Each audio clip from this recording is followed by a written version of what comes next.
এই যে আবহাওয়ার যে খবর, এটা কিন্তু মানুষ মানছে না, কারণ সচেতনতার অভাব। আমরা দেখেছি এই উপকূলের মানুষ প্রতি বছর যে আবহাওয়া অধিদপ্তর যে সংকেত দিয়ে থাকে সেগুলো আসলে বাস্তবায়ন হয় না। এর জন্য সেই 2007 সালের যে সিগন্যাল হয়েছিল, এর পরবর্তী যে সকল আবহাওয়া অধিদপ্তর সিগন্যাল দিয়েছে সেগুলো কিন্তু আসলে কার্যকর হতে নয়।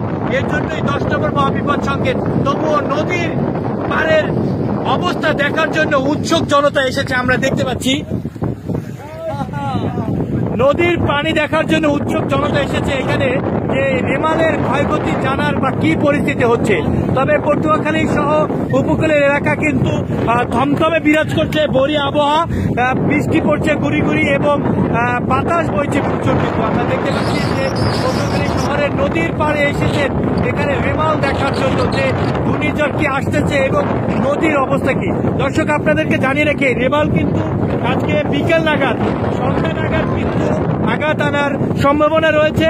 তবে এখন পর্যন্ত পায়রা সমুদ্র বন্দর থেকে 295 কিলোমিটার দূরে এই রেমাল অবস্থান করছে। ইতিমধ্যে আবহাওয়া অধিদপ্তর 10 নম্বর মহাবিপদ সংকেত দেখিয়ে দিতে বলা হয়েছে। 10 নম্বর মহাবিপদ সংকেত মানে হচ্ছে আপনাদের যারা ঝুঁকিপূর্ণ এলাকায় নিরাপদ স্থানে চলে যাওয়া।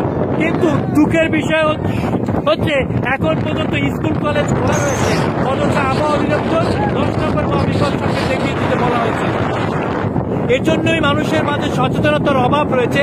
আমরা এই যে রেমাল সহ বিভিন্ন যে সকল দুর্যোগ এসেছে তখন কিন্তু মানুষজন যে ভয় থাকে বা আতঙ্কিত কোনোভাবেই দেখা যাচ্ছে না, বা এই যে এত বড় একটি 10 নম্বর মহাবিপদ সংকেত চলছে কিন্তু কোনো ধরনের সচেতনতা নেই বললেই চলে সাধারণ মানুষের মাঝে।